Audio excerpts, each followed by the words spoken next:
Ahojte, ja som vítam u dnešného videa a dneska si spolu preberieme, prečo by mali drahšie veci mať väčšiu hodnotu. Alebo teda skôr, v čom to nie je pravda. Že čím drahšia vec, tak tým by to malo byť kvalitnejšie. Predom sa ospravedlňujem za možno mierne šuškanie, že budem tak potišie hovoriť. Na to ten mikrofón nás sníma dobre, možno mi sem tam prekývne hlas, lebo fakt nechcem moc nahlas rozprávať, pretože hneď vedľa spí môj priateľ a je práve 2:59 v noci. Preto som tu vlastne takto nahodená. Som tu v pyžamku, chcela som sa dať do pohodlia. Dala som si také jemnejšie svetlo, nie je to také útulné, takže dúfam, že vám to nevadí. Takisto toto je vlastne, čo vzniklo na mojej hlave. Ja viem, že ja som povedala, že nechám tomu ešte nejaký týždeň alebo niečo také, ale nedalo sa mi. Ja som tam videla tie farby v obchode a musela som si ich dať.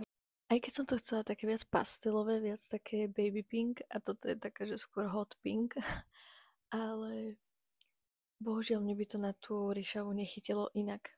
Takže musela som to takto spraviť a keď mi to bude blednúť, tak potom z toho už bude, dúfam, tá baby pink. A dnes sa teda pozrieme na tému, ako nás vlastne teda ovplyvňuje cena, pomer, kvalita.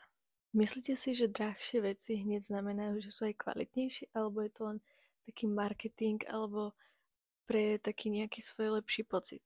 Táto moderná, veľmi moderná, až moc moderná spoločnosť nás vlastne učí tomu, že čím je niečo drahšie, tým by to malo byť kvalitnejšie.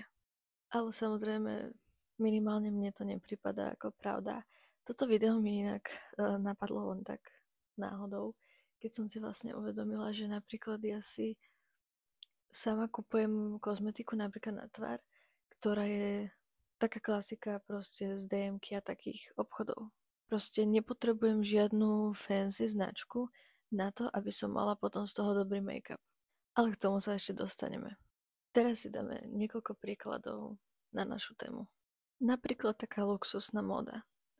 Tričko môže byť vyrobené v tej istej továrni za úplne skoro identického procesu z podobnej látky a môže stať 300 eur len za to, že tam má nejaké logo.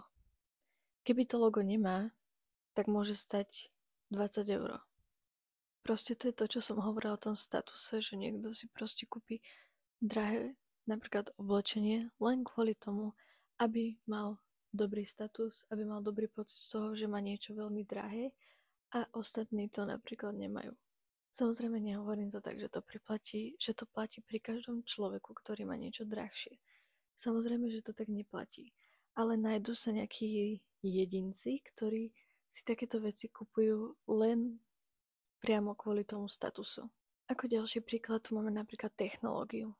Niekto si napríklad kúpi najnovší model, jak je teraz tá iPhone 16. Niekto si to kúpi, dajme tomu, že pre lepší výkon, pre lepšiu kameru, hocičo. Ale otázka je, či ten používateľ naozaj potreboval ten upgrade. Či len nepodľahol marketingu a FOMO efektu. FOMO, skrátka pre anglický výraz Fear of Missing Out, vlastne je psychologický jav, ktorý sa deje vlastne zákazníkovi alebo spotrebiteľovi pri tom, keď sa doslova bojí, aby napríklad nezmeškal nejaký zážitok, aby nezmeškal nejakú dobrú akciu, nejaký dobrý deal, proste chápeme sa. Ako ďalšiu vec tu máme psychológia a status. Drahé veci v sebe nesú psychologický efekt. Keď si vlastne kúpime niečo drahé, tak máme takú tendenciu cítiť sa z toho lepšie, viac si to vážiť, viac sa o to napríklad starať. Ale táto hodnota je subjektívna. Nevždy je to totiž o tej kvalite toho produktu, ale skôr o tom, aký pocit to v nás vyvoláva. Ak si napríklad kúpime nejakú kabelku, ktorá vieme, že stojí nejakých 2000 eur kvôli tomu, že je to od nejakého dizajnera, tak sa z nej necítime lepšie, pretože vieme, že by mala byť lepšie ušitá. Čo nepopieram, že nemôže byť lepšie ušitá, kvalitnejšie, ale nie je to len z toho pocitu, ale aj z toho pocitu, že má nejakú značku. Ľudia to rozpoznajú, dá nám to status. Proste vieme, že taká veľká je drahá. Stála nejaké peniaze, ale otázka je, že či je tá hodnota reálna, alebo len iluzórna. Ako tretie tu máme, keď drahé naozaj znamená lepšie. Aby sme teda boli spravodliví a nehovorili tu len o tom, že to není kvalitnejšie za to, že to malo nejakú značku, tak áno, môže to byť aj kvalitnejšie. Niekedy tá vyššia cena naozaj znamená aj tú vyššiu kvalitu. Môžeme si to všimnúť napríklad na nejakých topánkach, ktoré sú z pravej kože. Tie nám môžu vydržať niekoľko rokov v kuse. A keby si kúpim nejaké z nepravej kože alebo nejaké hociakého iného materiálu, tak mi nemusia vydržať toľko rokov a môžu sa zničiť do pár mesiacov. Rovnako je to napríklad pri jedle. Nejaké také bioprodukty, mäso, domáca zelenina, domáce ovocie, všetko, čo sa dá proste doma mať alebo na nejakej farme, je niekedy drahšia záležitosť, ale zase keď si to porovnáme s tou chuťou, kvalitou výživovou oproti tomu, čo je v obchode, tak tá cena za to stojí. Oplatí si za to zaplatiť viac. Ako štvrtú vec tu máme, ako sa nenechať oklamať. Ako môžeme teda rozlíšiť, kedy by sme si mohli zainvestovať alebo priplatiť a kedy sa to nejak neopláca. Mám tu pár otázok, ktoré by si mohol niekto položiť, napríklad keď sa rozhoduje, či zainvestovať do niečoho drahšieho alebo mu stačí len niečo lacnejšie. Ako prvé je tu otázka, platím za kvalitu alebo za značku. Ak je produkt drahší len kvôli tomu logu, tak je dosť veľká pravdepodobnosť, že existuje nejaká alternatívna možnosť s veľmi podobným zložením, ale nemá to logo. Ale ušetrí nám to peniaze.